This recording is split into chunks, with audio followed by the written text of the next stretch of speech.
We play it all in nothing. Yeah, need it all in advance. The opposition know we're ready for it. Like a supper we eating, it won't be the last. Grind out the muscle, pull up. Parker right on the grass. We coming in, take over everything, run it up. Nothing holding me back. 3 in the wood, rushing. I don't like Dutch, don't even matter, you know I'm a face. And when I roll a paper, I like to go double. Run up a check, flip a W, make it an M. I need a couple. Welcome to Takeover from the crib. We back at it with another one. And look, Deandra, you know why I love this show so much. Do you want to know why? Because we are the type of team, you know what I'm saying? We'll beat a team the next year, and then we'll actually be solid the next time we face them, you know what I'm saying?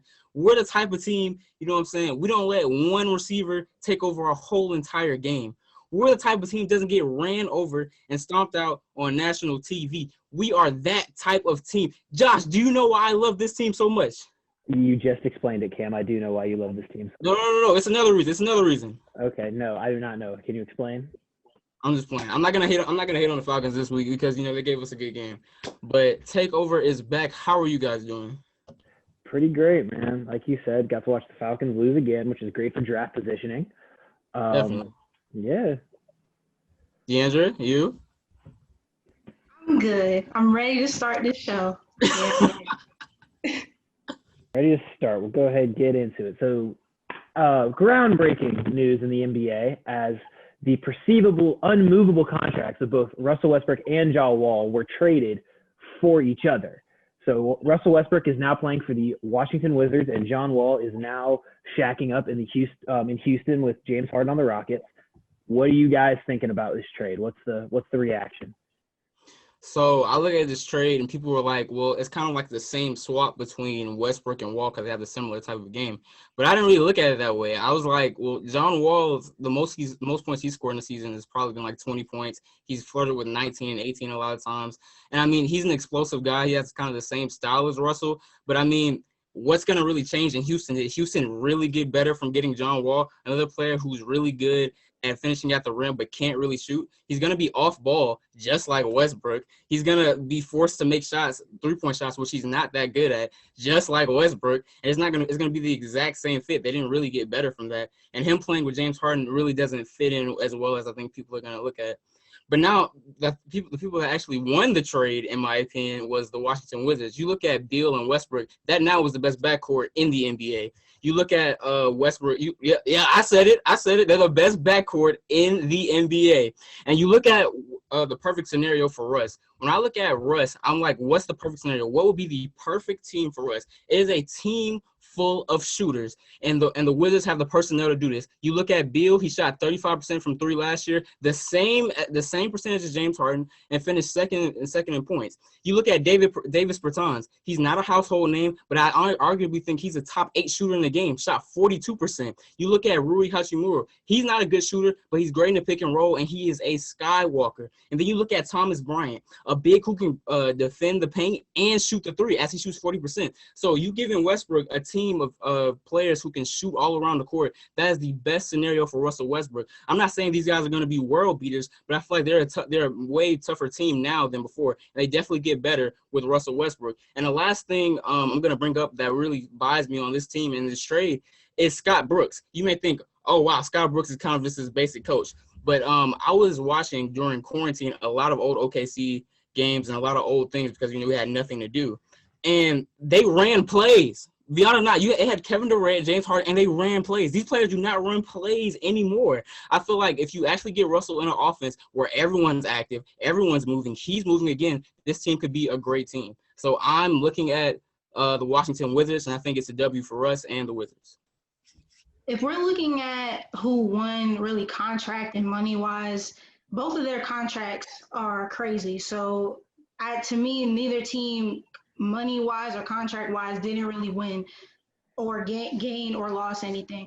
But I agree with you that the Wizards did win this scenario because when you look at the Houston Rockets, John Wall, the difference between Westbrook and John Wall is that we know what we're going to get from Westbrook. We don't know what we're going to get from John Wall because he hasn't played basketball in over 2 years. He had a ruptured Achilles. And like you said, he's an explosive player. We don't know the track record of an Achilles injury the recovery track record is not good at all. So him being that explosive point guard, will he be as explosive as he was before he got injured? And he's not known for moving off ball, and neither is James Harden. So as far as that duo is working, we really don't know the future of James Harden and the Houston Rockets because he's shown us that he doesn't want to be there.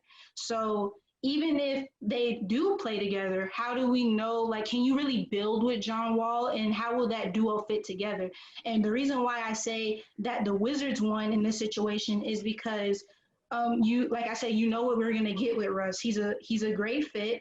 You get more ticket sales, obviously, and we know that Russ is going to give 100% every single game. And he's a safer bet health-wise as well. But my only thing is, we know who Westbrook is, and we know he's a great player, but we also know that he has that mindset. I want to be the guy.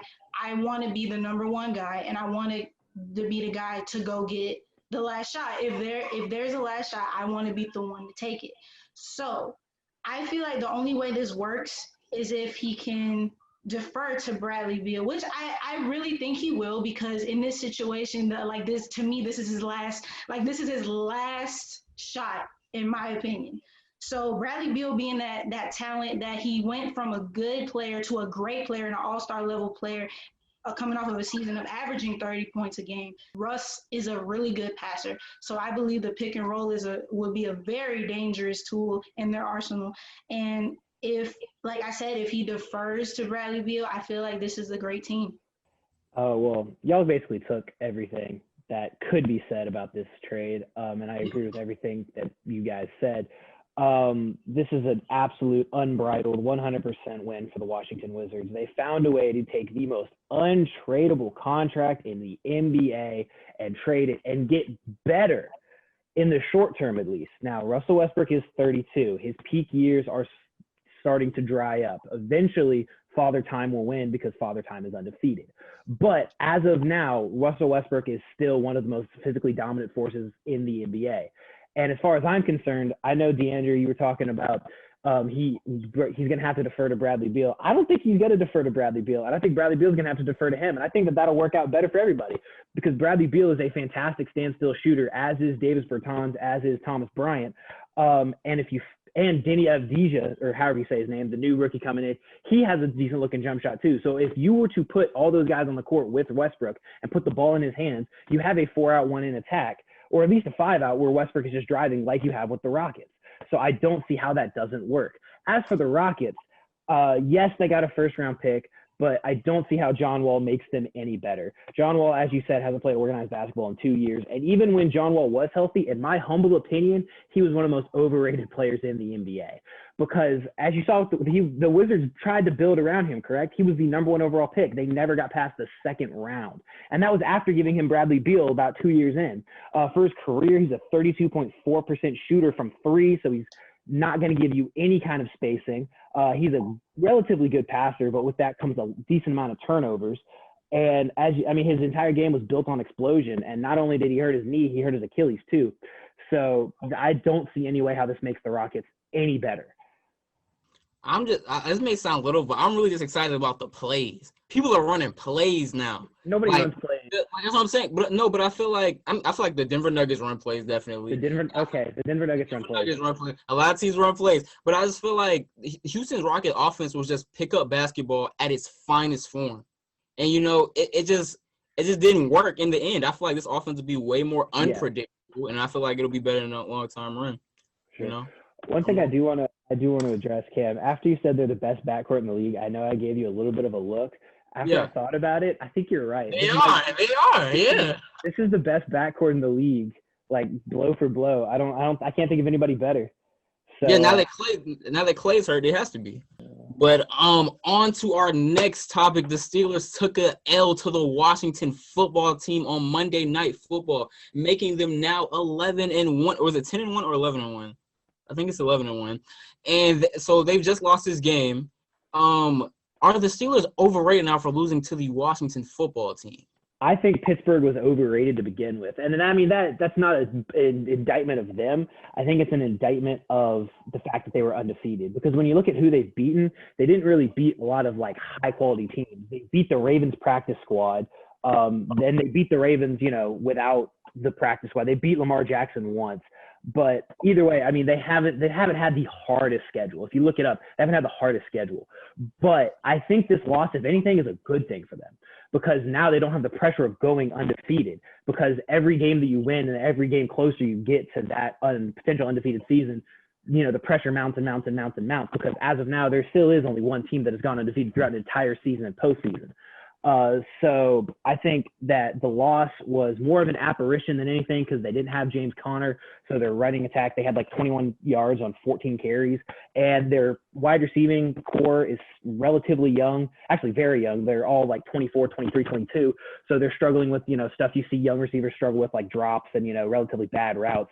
I think they'll be fine with this. I still think they have arguably the best defense in football right up there with the Saints. Even without Bud Dupree and Devin Bush, I think they have way too much talent. So I don't think they're overrated. I think if anything, now people are underrating them because now they're making fun of them as saying they were the worst undefeated team that we've ever seen. I think they're still going to make a lot of noise in the playoffs. So I don't feel like I'm not going to say they're overrated, but what this loss has proved us, or the past couple of games have proved us, is proved that no NFL team is perfect. And in the last couple of games, the Steelers have dropped passes. Their running game isn't there, like you said. They had a good amount of turnovers. Their passing game is good, but it's not great. It could be better. And like you talked about the schedule that they played, in my opinion, the two best teams that they played were the Titans and the Ravens, and the Titans have been wishy-washy. And like you alluded to, the first time they played the Ravens, Lamar Jackson was struggling to throw the ball, and the second time they played against the practice squad, like you said. But the reason why I'm not calling them overrated is because I'm taking things into consideration that happened in the past couple of weeks, like the loss of the defensive pieces that they have due to the to injuries, and also the schedule moving around due to COVID. They played, I think, like a matter of 3 games in like 13 days or whatever. But the comparison that I want to make is like how I was talking about the Seahawks defense in the beginning of the season, and I want to make a comparison to their team, to the Steelers team now. The Seahawks defense in the beginning of the season, they weren't good, they weren't great, but they were making they came through in key moments to win certain games for the team. That's what I think that the Steelers are going through right now, because although they're making these mistakes, they're coming through and getting wins despite of their circumstances with the loss of defensive pieces and the COVID and everything that's going on. And taking into consideration, there's a huge target on their back. I mean, we always love to talk about how this team has been undefeated, but we don't talk about the target that's been on their back and the pressure that comes with that, because every team in the NFL is gunning for you. They want to hand you your first L. So they're not overrated because we know this team is great and we know what they're capable of, but I believe this loss kind of knocked them off of their high horse a little bit. They're back into reality and they realize, hey, when we go against tough teams like the Kansas City Chiefs and a defense like the New Orleans Saints, then they have more work to do. To start off, I feel like the loss was good for them, so now they're not riding on this undefeated wave like we can't get beat because they got beat. And the thing is, I don't think they're overrated. I just think it was a lack of focus. Having your schedule be changed over and over and over again, not knowing where you're going to play, having to play on Wednesday, having to play on Monday at 5 o'clock. It's a lot of weird stuff going on. You could tell because of the amount of passes they dropped. They dropped 8 passes Monday night. That's insane. They have a good receiving core with Ebron, Juju Smith, James Washington, Chase Claypool. These are all dogs.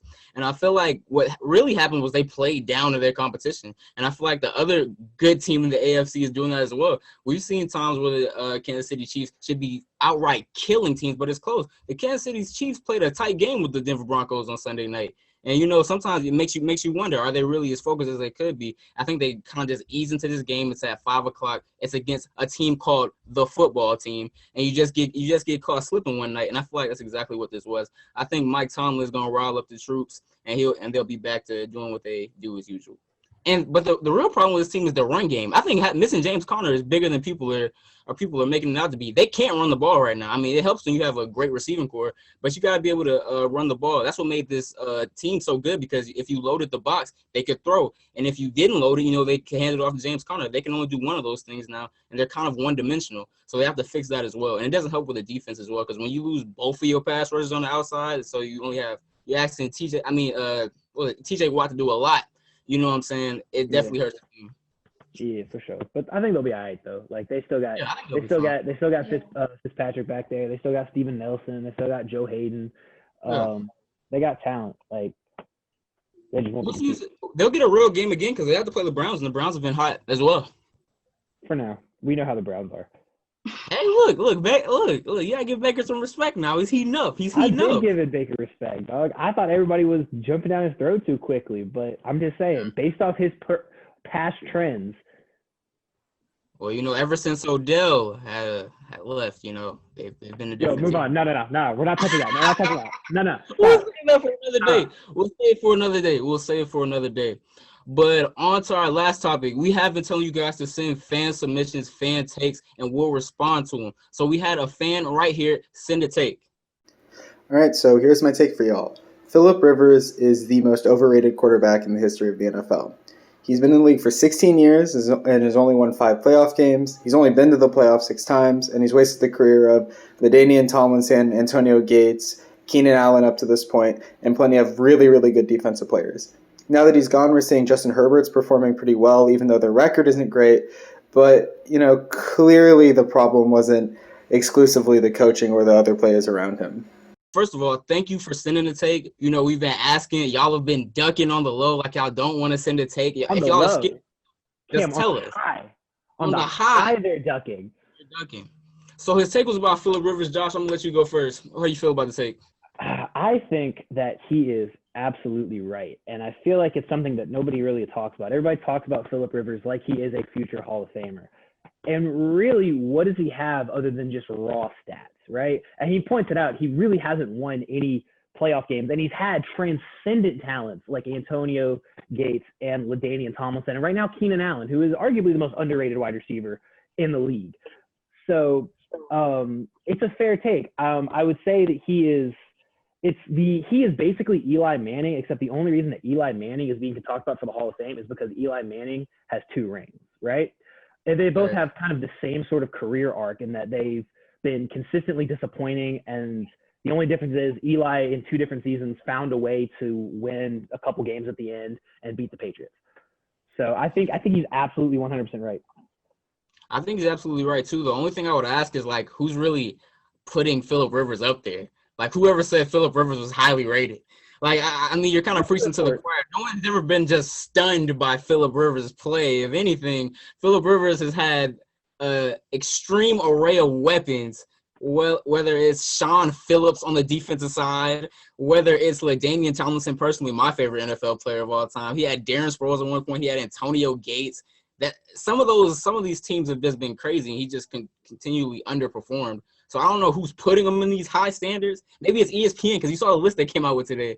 Maybe I don't know. Don't get me started on that list. Ooh, don't get me started on that. You got anything to answer? You basically summed up what I was gonna say. Because in order to be overrated, you have had to been rated in the first place. Exactly. So, I mean, okay.